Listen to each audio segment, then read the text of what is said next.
नमस्ते दोस्तों, कैसे हैं आप सब? उम्मीद करती हूँ सभी अच्छे होंगे। स्टोरी सुनने के लिए हमारे चैनल को लाइक एंड सब्सक्राइब करें। अगर आपने इसका पिछले एपिसोड नहीं देखा है तो मैंने प्ले लिस्ट में मेंशन कर दिया, आप जाके ज़रूर देखें। ये स्टोरी का 24वां भाग है। तो चलिए स्टोरी स्टार्ट करते हैं। अभी तक आप लोगों ने देखा कि अवनी सीधा किचन में जाती है और जो सूप वो विवेक के लिए लेकर आई थी उसे बॉल में निकालने लगती है। विवेक भी किचन में जाता है और उसके साइड में खड़ा होते हुए, मेरी इतनी चिंता क्यों? अब आगे।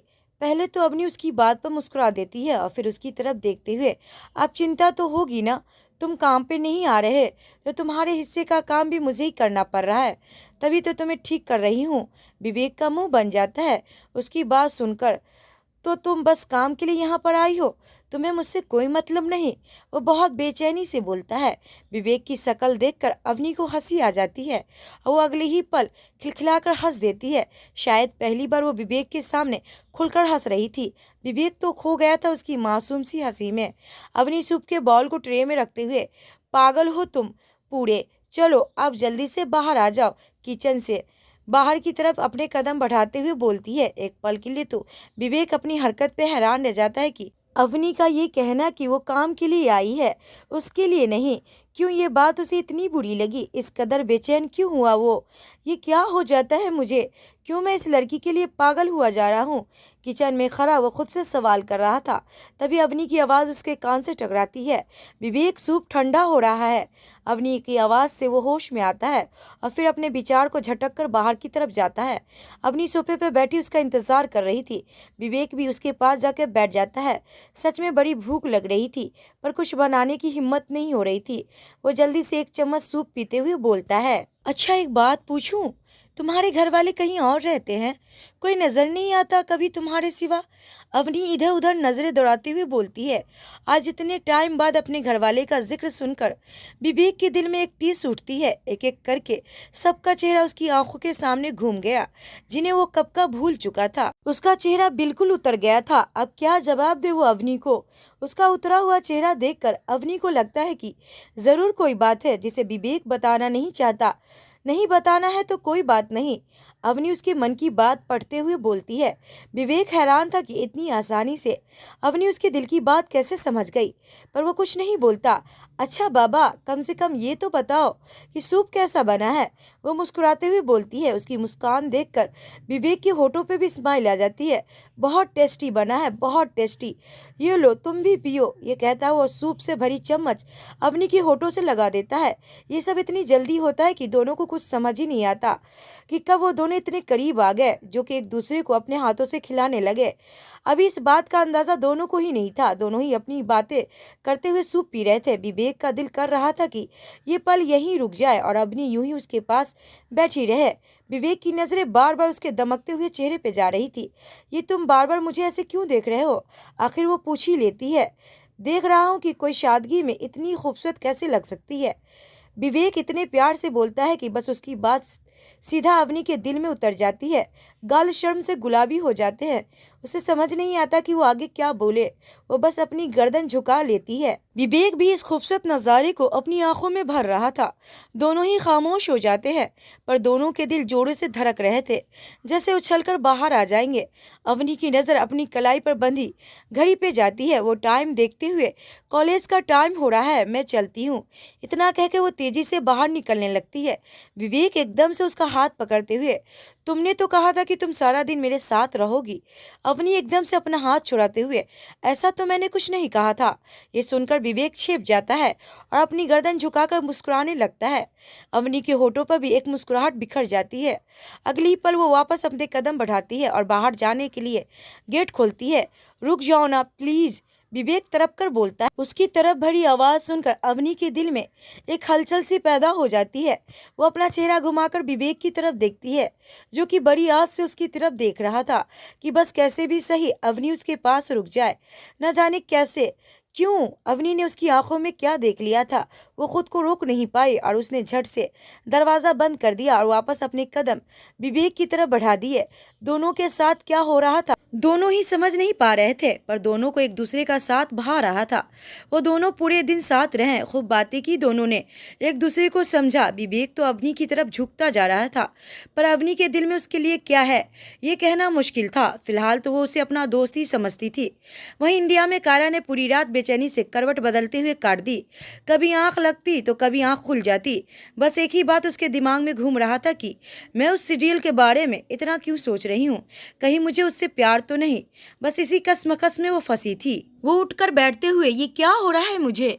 आज से पहले तो मैंने कभी विराट को लेकर कुछ महसूस नहीं किया, तो फिर आज ये सब झल्ला उठती है वो खुद से ही और एकदम से उठकर बालकनी में चली जाती है। ठंडी हवा का एक झोंका उसे छूकर जाता है जो उसे बेहद सुकून पहुंचाता है। उधर विराट भी दुबई के जिस होटल में ठहरा था, वो भी इसी वक्त सिगरेट सुलगाता हुआ अपने कमरे की बालकनी में खड़ा था। नींद तो उसे भी नहीं आ रही थी। कब आओगे वापस? कायरा के कहे शब्द बार बार उसके दिल पे दस्तक दे रहे थे, जिसे वो सुनकर भी अनसुना कर रहा था। कोई मीटिंग नहीं थी उसकी वहां पर, कोई काम नहीं था उसको, बस वो कायरा से दूर रहना चाहता था। पर क्या वो उससे दूर रह पा रहा है? नहीं। बेचैन तो वो भी है, नींद तो उसे भी नहीं आ रही। कायरा का मासूम चेहरा, मासूम सवाल बार बार उसके जेहन में घूम रहे थे। वो कसकर अपनी आंखें बंद करते हुए, मत चलो इस रास्ते पर जहां तुम्हें देने के लिए मेरे पास कुछ नहीं है, कुछ भी नहीं, सिवाय दर्द और तकलीफ के अलावा कुछ नहीं मिलता। इस प्यार मोहब्बत में झेल चुका हूँ और तुम भी एक बार झेल चुकी हो मोहब्बत का दर्द, तो क्यों फिर उसी रास्ते पर चल रही हो? मन ही मन वो कायरा से सवाल कर रहा था, जैसे वो उसके सामने बैठकर ये सब सुन रही हो। उधर कायरा भी अपनी आंखें बंद किए अपनी बालकनी में खड़ी थी। विराट के साथ बिताया अब तक का सफर उसके जेहन में ताज़ा हो गया था। वो गहरी सांस लेते हुए, पता नहीं कौन सा रास्ता है जिस पर मैं चलने लगी हूँ, पर बहुत खूबसूरत है, सपना सा सब लग रहा है। शायद यही प्यार है या नहीं। प्यार तो पहले भी किया था मैंने, तब भी ये एहसास नहीं था मेरे अंदर जो मैं अब महसूस करने लगी हूँ। क्या सच में फिर से मोहब्बत हो गई है मुझे? कितने सुंदर ख्वाब की तरह है ये एहसास। पता नहीं क्या है ये, पर जो भी है मुझे इस ख्वाब से बाहर नहीं आना। ये बेचैनी भी अच्छी लग रही है। आज एक तरफ सी उठ रही थी उसके दिल में, तुम्हारे सीने से लगने की तरफ, तुम्हारे आगोश में समाने की तरफ। हाँ, यही प्यार है। दुनिया का सबसे खूबसूरत एहसास तो प्यार ही है। मुझे उस सेडियल से प्यार हो गया है, फिर से हो गया मुझे ये कमबख्त प्यार, वो भी सेडियल से। ये कहते हुए उसकी सांसें भारी हो चली थी और दिल हल्का, जैसे कितना बोझ रखा था उसके दिल पर। और अपने जज्बात समझने के साथ ही वो बोझ उसके दिल से हट गया था। उसका चेहरा दमक रहा था, रोम रोम पुलकित हो उठे थे। भले ही वो अपने एहसास समझ गई थी, पर बात अभी भी वही थी जब विराट अपने एहसास को समझे। पर वो तो पत्थर बना बैठा था, जिसने तय कर लिया था कि कुछ भी हो जाए कायरा से दूर ही रहना है। कुछ ही देर में सुबह होने वाली थी, पर कायरा की बेचैनी अब दूर हो गई थी, तो वो जाकर बिस्तर पे गिर जाती है और कुछ ही देर में गहरे नींद में चली जाती है। अमेरिका में शाम हो गई थी और रात का अंधेरा छाने वाला था। अवनी के जाने का टाइम हो रहा था और ये देखकर विवेक का बुरा हाल। महज कुछ ही दिन में अवनी उसके लिए क्या बन गई थी, इस बात का एहसास नहीं था उसे। कहा तो बस उसको एक बार हासिल करना चाहता था, पर अवनी का, उसकी शादगी का, उसके शाप गोई का विवेक पे ऐसा जादू चला कि उसके विचार अवनी को लेकर कब बदल गए ये तो उसे भी नहीं पता चला। दोनों साथ में डिनर किया और अब अवनी किचन में रखे बर्तन समेट रही थी और उसके बाद उसे जाना था। विवेक चेहरा लटकाकर उसके पास खड़ा था। तुम जा रही हो? वो मायूसी से बोलता है। हाँ जी, अब हमेशा के लिए तो तुम्हारे साथ नहीं रह सकती ना। जाने अनजाने में अवनी ने ये क्या कह दिया, ये सुनने की देरी थी कि विवेक लपक कर उसका हाथ पकड़ता है और उसे अपने बिल्कुल करीब करते हुए, रह जाओ ना हमेशा के लिए मेरे पास। मैं नहीं रह पा रहा हूँ तुम्हारे बिना, बस हर वक्त तुम्हारा ख्याल रहता है। तुम्हारा साथ अच्छा लगने लगा है मुझे, बस मुझे तुम्हारे साथ रहना है। भावनाओं में बहकर विवेक ने न जाने क्या क्या बोल रहा था। और अवनी हैरानी से उसकी तरफ देख रही थी। अगले ही पल वो उसे खुद से दूर करती है और हकलाते हुए ये गलत है, ये नहीं हो सकता, ये कहते हुए बाहर की तरफ भागती है। पीछे से विवेक भी उसकी तरफ भागता है। तब तक अवनी मेन गेट तक पहुंच गई थी। विवेक उसका हाथ पकड़ते हुए, अवनी बात तो सुनो। अवनी आंसू भरी नजरों से उसकी तरफ देखते हुए, एक बार धोखा खा चुकी हूँ, दोबारा नहीं झेल पाऊंगी, ये कहते हुए अपना हाथ छुड़ाती है और रोते हुए वहां से भाग जाती है। विवेक बस उसे जाते हुए देखता रह जाता है। उसके कानों में अवनी के शब्द घूम रहे थे, एक बार धोखा खा चुकी हूँ, फिर से नहीं झेल पाऊंगी। मतलब अवनी किसी से प्यार करती थी और उसे प्यार में धोखा मिला। ये नहीं हो सकता, वो किसी से प्यार नहीं कर सकती। अवनी किसी और से प्यार कैसे कर सकती है? ये बात विवेक बर्दाश्त ही नहीं कर पा रहा था। वो तुरंत अवनी के पीछे भागता है, पर तब तक वो वहां से जा चुकी थी। अवनी की बात सुनकर विवेक एकदम से पागल सा हो गया था। उसकी आंखों के सामने बार बार अवनी की आंसू भरी आंखें घूम रही थी। वो आंसू भरी आंखें और अवनी की आवाज में दर्द। एक बार धोखा खा चुकी हूँ, दोबारा नहीं झेल पाऊंगी। विवेक हैरान सा, परेशान सा, बेचैन सा सोफे पर अपना सर रख कर बैठ जाता है। अवनी की आवाज का दर्द उसे अपने अंदर तक महसूस हो रहा था। अंदर ही अंदर कुछ हो रहा था उसे। उसका बस नहीं चल रहा था, वरना जिसने अवनी को धोखा दिया उस इंसान की जान ले लेता। वो विवेक जिसे दिल फेंक का बंदा कहा जाता था, जिसकी जिंदगी में हजारों लड़कियां आई पर वो किसी के लिए कभी सीरियस नहीं हुआ, वो विवेक आज किसी और लड़की की तकलीफ को महसूस कर रहा था। वो एकदम से झल्लाते हुए बोलता है, पता नहीं किसी को धोखा देकर, तकलीफ पहुंचाकर क्या मिलता है लोगों को। जब निभा नहीं सकते तो प्यार करते ही क्यों हो? वो बोलते बोलते एकदम से चुप हो जाता है। ये तो वही बात हो गई कि वो खुद ही अपने गाल पे चाटा मार रहा हो। खुद भी तो यही सब करता आया था वो, पर कभी उसे एहसास ही नहीं हुआ। ये बोलते बोलते वो एकदम से चुप हो जाता है, जैसे खुद को ही लताड़ रहा हो। खुद की कही बात पर उसे इतना गुस्सा आता है कि वो जोर से अपना हाथ टेबल पे मारता है। इतना करने से भी उसे शांति नहीं मिलती। इसके बाद वो एक के बाद एक न जाने कितने सिगरेट फूंक देता है। रात गहरी हो गई थी पर उसे नींद नहीं आ रही थी। अवनी की वो आंखें उसे सोने नहीं दे रही थी। खैर, इंडिया में सवेरा हो गया था। जहां सब लोग उठ गए थे वहीं कायरा अभी भी चैन से सो रही थी। और सोए भी क्यों ना, आखिर पहले तो बेचैनी से पूरी रात सो ना पाई, पर जब उसे अपने प्यार का एहसास हुआ तो फिर बस नहीं चला उसका। फिर तो नींद ने जकड़ ही लिया उसको। उधर विराट भी तो ढंग से नहीं सो पाया था। कितने दिन रहोगे विराट बाबू? कभी ना कभी तो कायरा का सामना करना पड़ेगा। कभी तो उसके एहसास को अपने एहसास में शामिल करना पड़ेगा। इस वक्त वो यूं ही आंखें बंद करके लेटा हुआ था। कोई काम नहीं था उसके पास। मीटिंग भी थी तो वो भी शाम में। बहुत मुश्किल है विराट बाबू कायरा से दूर रहना, क्योंकि आप तो आ गए हो पर अपना दिल तो वहीं छोड़ आए हो। अब आपको चैन कहाँ? ये चैन तो आपको बस कायरा के पास जाने से ही मिलेगा। उधर कायरा की नींद खुलती है। वो अंगड़ाई लेते हुए उठकर बैठती है। उसका चेहरा खुशी से खिला हुआ था। उसकी नज़र सामने लगी विराट की तस्वीर पे जाती है। उसे लगता है कि वो उसे ही देख रही हो। आई लव यू मिस्टर सेडियल, आई लव यू।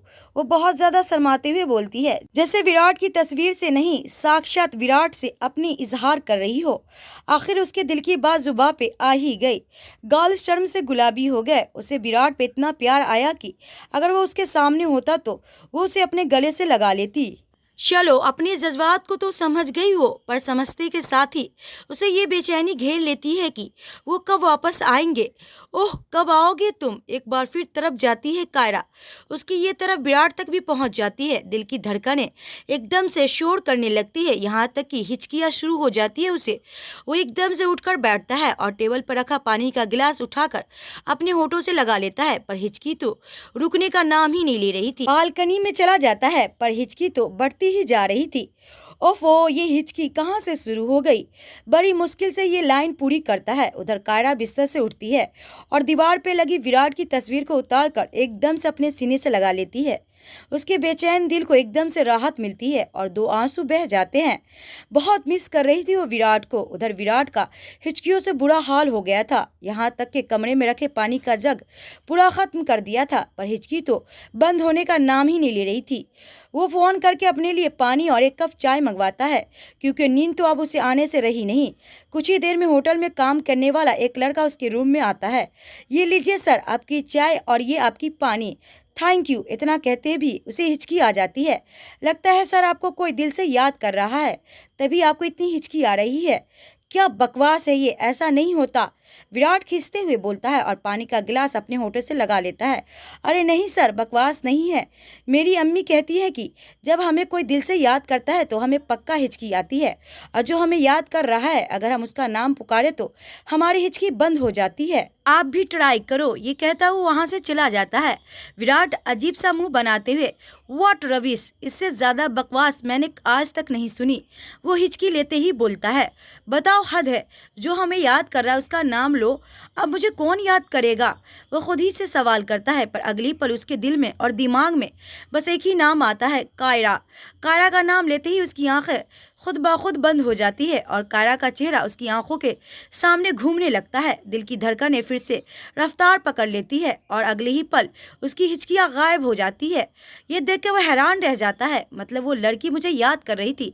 पर अगले ही पल वो इस बात को झुठलाते हुए, नहीं ऐसा थोड़ी होता है, बकवास है ये सब, वो खुद को समझाते हुए बोलता है, जैसे यकीन करना चाहता हो वो इस बात पर। उधर कायरा ने भी अभी विराट की तस्वीर को कसकर अपने सीने से लगाया हुआ था, ऐसे जैसे वो विराट को अपने सीने से लगा रही हो।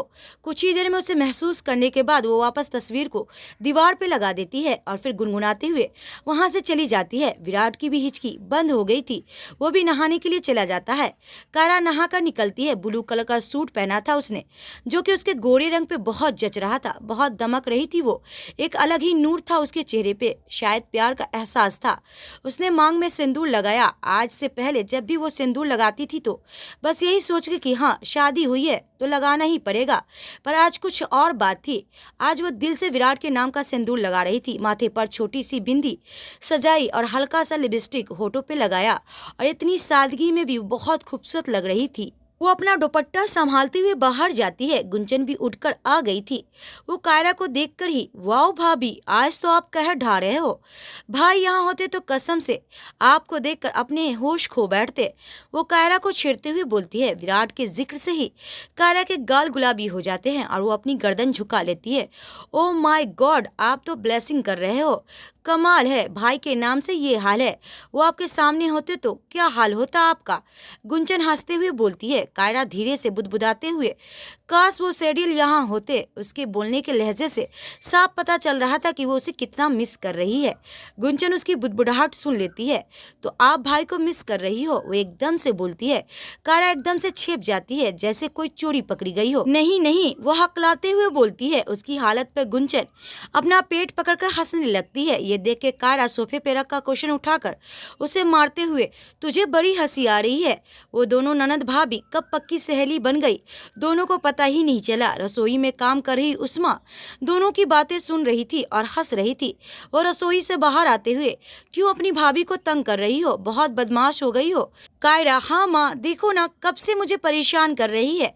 गुंजन, अरे अरे मैंने क्या किया, भाभी से यही तो पूछा कि भाई को मिस कर रही है। एक बार फिर कायरा की धड़कनें बढ़ जाती है। उस्मा, अरे क्यों नहीं करेगी मिस, पत्नी है वो उसकी। वो पत्नी शब्द पे जोर देते हुए बोलती है। पत्नी है वो उसकी। कायरा तो बस अटक गई थी एक लाइन में। गुंजन वहां से उठते हुए, लो जी, तो इसमें शर्म कैसा, भाभी आप भाई को फोन कर लो ना, सिंपल। इतना कहते हुए वहां से चली जाती है। कायरा मन में, मैं फोन करूं, वो भी उस सेडियल को, मेरी सामत आई है क्या, हर वक्त तो गुस्सा करता रहता है। वो अजीब अजीब से मुंह बनाते हुए सोच रही थी। उस्मा उसके चेहरे पे आने वाले भाव को देख रही थी। कायरा के दिल का हाल उससे नहीं छिपा हुआ था। एक बात कहूँ कायरा, उस्मा उसके हाथ पे हाथ रखते हुए बोलती है। कहिए न माँ, कायरा उसकी तरफ देखते हुए बोलती है। अगर सच में तू उसे मिस कर रही है तो फोन क्यों नहीं कर लेती उसे। पर माँ, मैं कैसे फोन कर सकती हूँ, वो तो सीधे मुंह बात भी नहीं करते। मैंने पूछा कि कब आ रहे हो तो वो कुछ भी नहीं बोले, और तो और मैंने पूछा कि वापस कब आओगे, तब भी कुछ नहीं बताया। ऐसे कोई करता है क्या, अब मैं उसे फ़ोन कैसे करूं। एक ही पल में कायरा ने बच्चे की तरह विराट की शिकायत उस्मा से कर दी। उस्मा प्यार से उसके सर पे हाथ फेरते हुए, तो क्यों नहीं उसे फ़ोन कर सकती, पत्नी है तू उसकी, तेरा हक बनता है। पर बेटा, विराट तेरा पति तभी बनेगा जब तक तू उसकी पत्नी बनेगी। बात बहुत गहरी थी, जो कि उस्मा ने उसे बड़ी सरलता से समझा दी थी। कायरा बहुत ध्यान से उसकी बात सुन रही थी। उस्मा आगे बोलना जारी रखते हुए, जब तक तू उसकी तरफ अपने कदम नहीं बढ़ाएगी तब तक वो भी तेरी तरफ कदम नहीं बढ़ाएगा।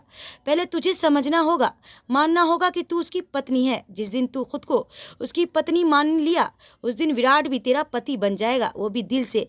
कुछ समझ आ रहा है मेरी भोली बच्ची। या नहीं, उसका गाल थपथपाते हुए बोलती है। कायरा के गाल शर्म से गुलाबी हो जाते हैं, जिससे पता चल रहा था कि जो उसे समझाना चाहती थी वो कायरा समझ गई है। जा फोन कर ले उसे। इतना कहते हुए वो भी अपने कमरे में चली जाती है। कायरा झट से अपने कमरे में भाग जाती है। उसकी सांसें तेज चल रही थी। विराट के जिक्र से ही पत्नी शब्द के एहसास से उसका रोम रोम महक उठा था। मैं फोन करूं उसे, पर कैसे, पर क्यों नहीं कर सकती। एक वैसे भी तड़प रही हूँ उसकी आवाज़ सुनने के लिए, और अब मैं सच में उसकी पत्नी हूँ और पूरा हक है मेरा उस पर। वो पूरे आत्मविश्वास के साथ बोलती है और फिर विराट का नंबर डायल कर देती है। जैसे जैसे रिंग जा रहे थे वैसे वैसे उसकी धड़कनें बढ़ रही थी। उधर विराट का भी कुछ ऐसा ही हाल था। कायरा का नंबर देखते ही उसकी धड़कनें शोर करने लगती है और इस बात पर वो खुद हैरान था। फोन पूरा बजकर बंद हो जाता है पर वो फोन नहीं उठाता। कायरा वापस फोन मिलाते हुए, कब तक मुझसे भागोगे विराट, कब तक अपने अतीत में जियोगे। वर्षा तुम्हारा कल थी और मैं तुम्हारा आज, बस इतनी सी बात नहीं समझ पा रहे हो तुम। इस बार भी विराट फोन नहीं उठाता। 1 बार, 2 बार, 3 बार, 4 बार, 6 बार, 7 बार, कई बार कॉल करती है। विराट, ये लड़की पागल हो गई है क्या, क्यों बार बार फोन कर रही है। आखिर 7वीं बार वो फोन उठा लेता है और फोन उठाते के साथ कायरा पे बरसते हुए, व्हाट द हेल, परेशानी क्या है वो तुम्हारे बिना दिल नहीं लग रहा मेरा। कायरा भी उसी के अंदाज में बोलती है जो काफी था विराट के होश उड़ाने को। व्हाट, वो ऐसे बोलता है जैसे उसने कुछ गलत सुन लिया हो। ये व्हाट व्हाट क्या कर रहे हो। हाँ मैंने बोला ना, दिल नहीं लग रहा मेरा तुम्हारे बिना। तुम पागल हो गई हो क्या। विराट खींचते हुए बोलता है, हाँ हो गई हूँ पागल, कर दिया है तुमने पागल मुझे। वो अपनी दबी दबी मुस्कान के साथ बोलती है। ये सुनकर तो विराट शॉक्ड रह जाता है। कायरा तो आज नहले पे दहला मार रही थी। ये क्या बकवास है। विराट फिर बोलता है, ये छोड़ो और ये बताओ वापस कब आ रहे हो। कायरा पूरे हक के साथ पूछती है। विराट का तो दिमाग सुन रह जाता है। तुमसे मतलब, मैं कभी भी आऊं, तुम कौन होती हो मुझसे सवाल करने वाली। तुम्हारी पत्नी। कायरा सीधे शब्द विराट के दिल पे लगते हैं और वो उसके आगे कुछ नहीं बोल पाता। अब देखना ये होगा कि वाकई में विराट के दिल में भी प्यार जगेगा कि या नहीं। हम देखेंगे नेक्स्ट पार्ट में। तब तक के लिए नमस्ते।